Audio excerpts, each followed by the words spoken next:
Did you know that 75% of plants and crops wouldn't be able to survive without flowers? That's because flowers give bees, primary pollinators, the essential nutrients that they need to survive and pollinate other crops. So not only are flowers pretty to look at, but they're also essential. So since we have them, we have the privilege of having all these beautiful flowers and flower variations at our fingertips.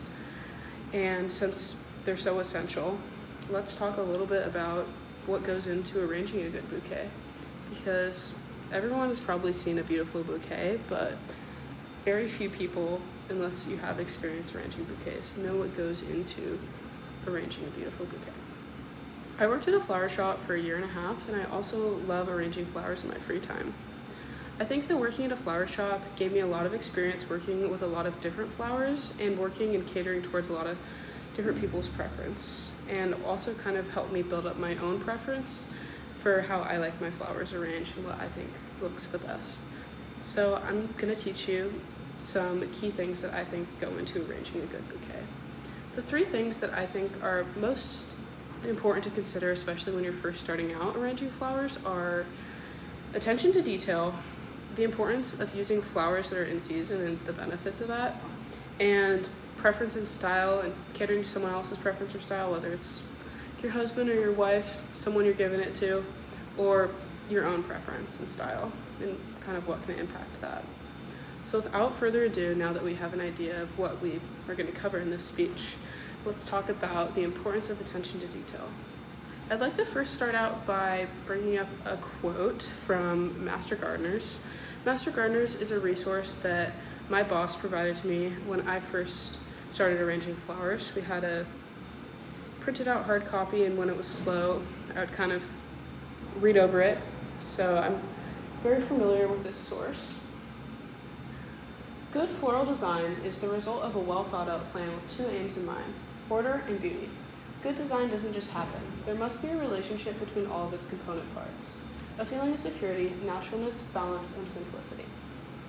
Okay, so what I think is the main meaning of that quote is the best thing to have when you're arranging a bouquet before you start is a plan. So what goes into making a good bouquet, you might wonder?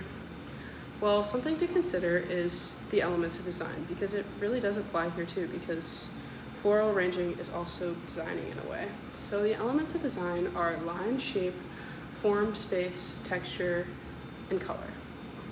I have a bouquet here, and this is actually a dried flower bouquet that I made a couple months ago.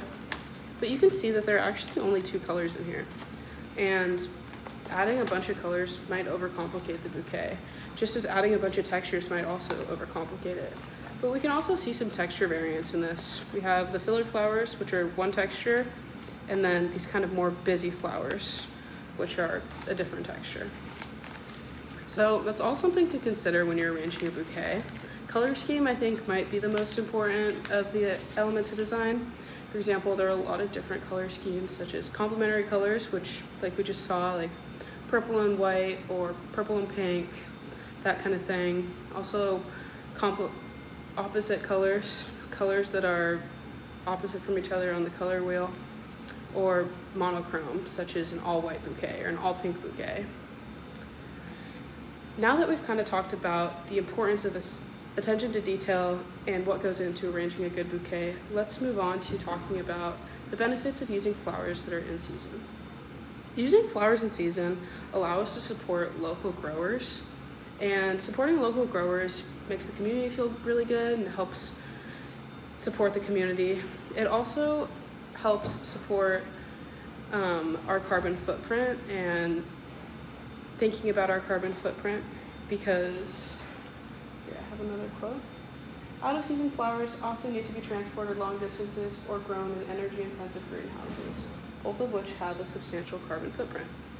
This is very true, because growing flowers out of season require us to either get them from somewhere else or grow them in a greenhouse where we have to mimic the conditions where that flower can thrive, even in a different season.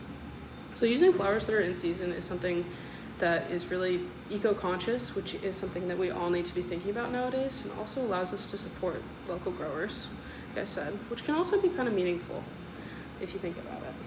Also, we see a lot of seasonal trends, which are also kind of fun to honor. For example, my family gets a poinsettia every year for Christmas, and you'll see a lot of poinsettias being sold around Christmas time, just as you'll see a lot of red roses being sold in February because that's when they grow. Or you might see wildflower bouquets more commonly in the summertime because wildflowers grow in the summer. So it's kind of fun to be able to honor the traditions, and I actually think it's kind of a fun way to be able to celebrate new seasons. So, yeah. Now that we know about the benefits of using flowers that are in season, let's talk about different preferences and styles. So flowers, style and preference of flowers, I think is highly influenced by trends. I actually was just writing a paper on trends, so it's been on my mind a lot. In my experience, these dried flowers weren't that popular when I started working at a flower shop, but now everybody is obsessed with dried flowers. Just as wildflowers used to kind of almost be thought of as weeds, but now we see a lot of wildflower bouquets in the summertime. So even subconsciously, trends might affect us. I might not have even thought about making this dried flower bouquet before it became something that was super popular and I saw all the time. That's something kind of interesting about preference and style, is there are a lot of different preferences and styles based on what's happening currently.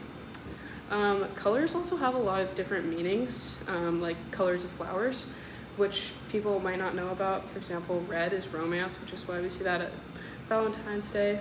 White is purity, which I see a lot of people who are planning funerals get white flowers. So that's something that's interesting. Also birth flowers. My birth flower is a daffodil. I always love daffodils, and I think it's fun to get people their birth flowers for their birthdays. Also, personal preference and your partner's preference, or whoever you're gifting it to's preference, is something that can be really nice to consider and learn about, because it makes them feel like you remember it and you care about their preference. So it adds another layer of meaning to be able to learn about your preference for flowers and share it with other people. So now that we've talked about preference and style and kind of how it can be impacted by a variety of things, let's move on to summing up what we talked about today. So the main things that we went over today were the importance of attention to detail, the value of using flowers that are in season, and different preferences and styles. These are all really important things that I think are important to think about when you're first getting started with flower arranging, and really anytime you're flower arranging. I still think about these things all the time. Not only can arranging flowers brighten up your table or a space, but it can also brighten up your day or someone else's day. I encourage you to get outside and